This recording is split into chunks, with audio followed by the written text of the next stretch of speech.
What's up guys, Kyle here again, and welcome back to another episode of FAQ'N Friday. This week, we're jumping straight into the questions, so let's do it. Alright, question number one comes from my man John Barefoot. He asks, what's your opinion on putting different speakers in a 4x12 and an X pattern versus two of the same on the top and bottom? Thanks for the question, John. So as far as X pattern versus top and bottom, the way that you put them in the speaker cab, it really for me depends on the speaker combination. Certain speakers are going to have number one, they're going to have a higher efficiency, and number two, they're going to have a more pronounced mid-voicing that's going to make them sound as if they're louder even though they're not, because the mids are going to cut through a lot more. So for example, you take a vintage 30 and a T75 and you put them together in the same cab, you're going to hear a lot more of the vintage 30 in that cab because the mids are going to be much more prominent. It's going to make the speaker seem like it's louder, and it's just going to stick out to your ear more than the T75 will, because I believe that those speakers are the same efficiency, but the T75 is more scooped, it's more low and high end heavy, whereas the V30 is more mid heavy, and the mids are what's going to hit your ear first, so you're going to hear more of that speaker. When it comes to the case of efficiency, both of my Friedman and my Wagner cabs behind me, those have the V30 greenback combo, and the V30s are on the bottom and the greenbacks are on top, because the greenbacks are much less efficient of a speaker, meaning that they don't transfer the power of the amp as efficiently. Therefore, they're a little bit more quiet, and you have to turn the amp up in order to get more volume out of them.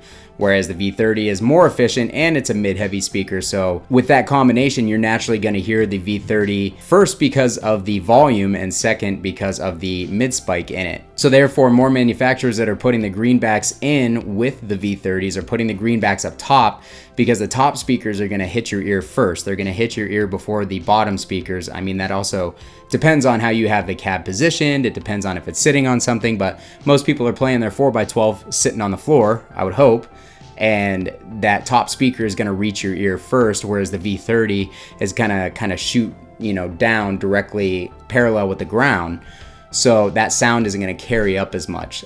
So again, it's completely dependent on the speaker combination. It really seems like most people, especially for metal, for what we do, most people are combining a V30 with some other type of speaker. So it's going to depend on the speaker, and really it's going to depend on your ear as well. You may like it that you hear more of the V30 and you don't want to put the quieter speaker up top. You just want to get some of the subtleties of the other speaker, and that's fine too. So me personally, I like the greenback up top, V30 combination on the bottom a lot. I also have a cab that has the creamback M65 up top and the V30 on the bottom. That works great. Warehouse Guitar Speakers just sent me their Reaper 30 and the Veteran 30. I'm going to put those in an X pattern and see how that sounds. If I don't like it, I'll put the Reaper 30 on top and I'll put the Veteran 30 on bottom. But again, it's completely dependent on the speaker. It's also dependent on if the cab is a slant or straight. There's a number of variables. So it really comes down to your personal preference and what you want to hear. All right, question number two comes from Cap Inc., who asks, what do you think of rack systems? Have you ever invested in one? Thanks for the question, man.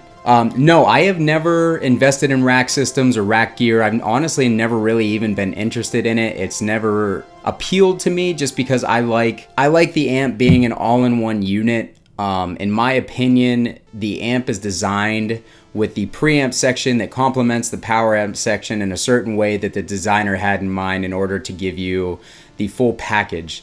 Whereas rack systems, you're combining preamps that weren't meant to run with different power amps, and they don't always combine well, and that's just more variables on top of what speakers are in your cab and what pickups are in your guitar. It's just another thing to think about, to try and pare down. And even though I'm a tone tweaker, you guys know that I'm a huge tone tweaker. I'm always kind of messing around with stuff to find good combinations. That's just one thing that I was never really interested in trying to pair and mix and match and everything. I don't know why. It just never really stood out to me as something that I wanted to chase. I know that there's some great rack preamps and rack power amps out there, and maybe someday I will dive into that, because as I've gotten a little bit older and found out about some of the stuff that's out there, it's gotten a little bit more interesting to me. But again, it's still not something that I desire. I would much rather have some really cool classic amps, or some of the newer high gain amps that are on the market, or even something like the Blue Guitar Iridium all-in-one packages. The new Victory one looks really cool. I'd love to try that thing out. I would rather have those things before I would have a rack. The rack just seems like it's kind of cumbersome in design too. I mean, even if I get like a Gator rack case and put the preamp and the power amp in there, it still just seems like it's going to be bigger and bulkier. It's going to be harder to carry than just an amp with a handle on top. And I have to think about portability too, because I do play shows with my bands and everything. And a rack is, if I end up loving the sound of a rack, it's something that I may consider bringing to a show. And that's just going to be even more of a pain in the ass to haul on top of, you know, 2 amps and 2 cabs and a couple of guitars and everything else. So I'd rather try to keep it as simple as possible. Maybe someday I'll go down that road, but I haven't yet, and it's not really something that's truly on my radar as of right now. So, all right, last question this week. We're going to keep this one short. Comes from my man D White, and he asks, "Hey Kyle, have you tried the Victory Super Kraken 100 watt yet?" All right, thanks for your question, man. I have not tried that amp yet. They are not super common. Not a lot of them on the used market, and when they come up, they're basically at new pricing. So I had the original Kraken, the 50 watt lunchbox one, and a lot of people have asked me about that amp. A lot of people have hit me up saying, "Hey, I think that you would love this thing." I've actually had 2 of them, and I wanted to like them, but they just didn't sit right in my ear.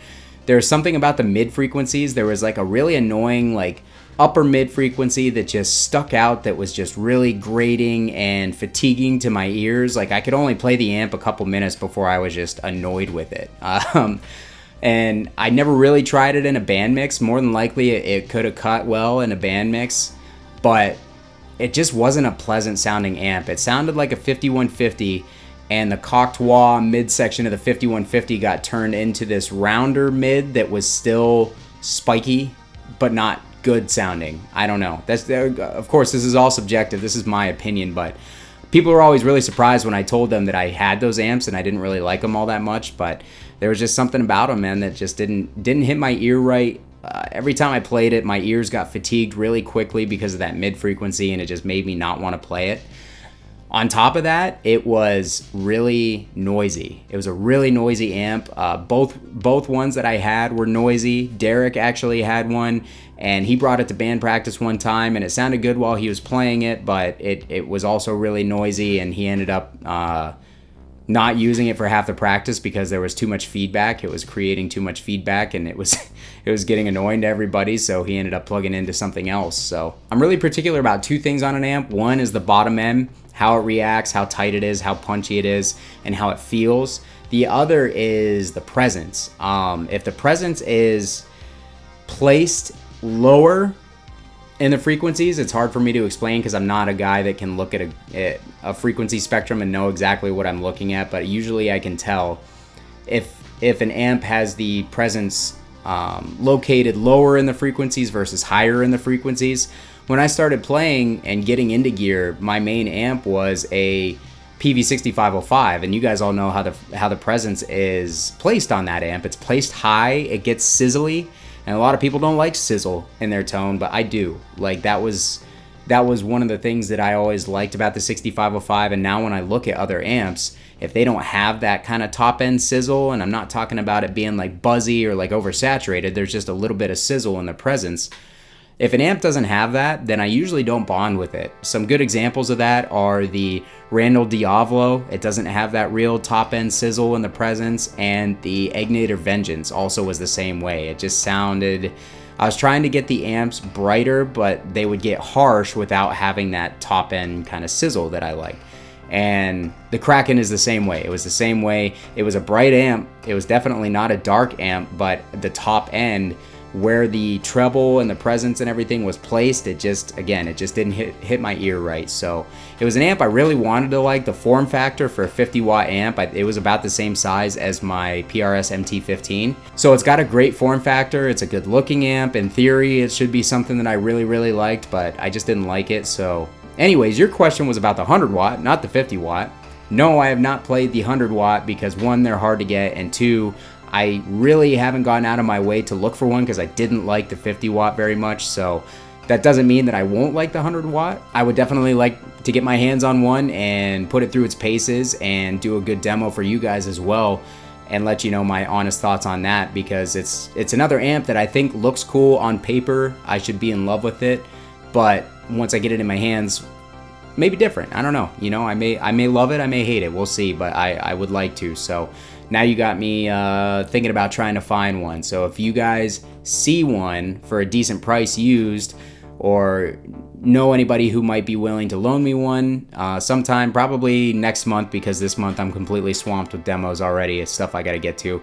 But if you guys come across one, let me know, send it my way, and maybe we can figure something out. Yeah, that's going to be it. I wanted to keep this episode brief and give you guys a little bit more room to ask some more questions for next week. As always, put your questions down in the comments for next week. I always appreciate you guys leaving questions for me to answer and interact with you guys. Hope you found my answers helpful, and I can't wait to see what you guys drop for next week. Kyle here again. We'll see you guys next time.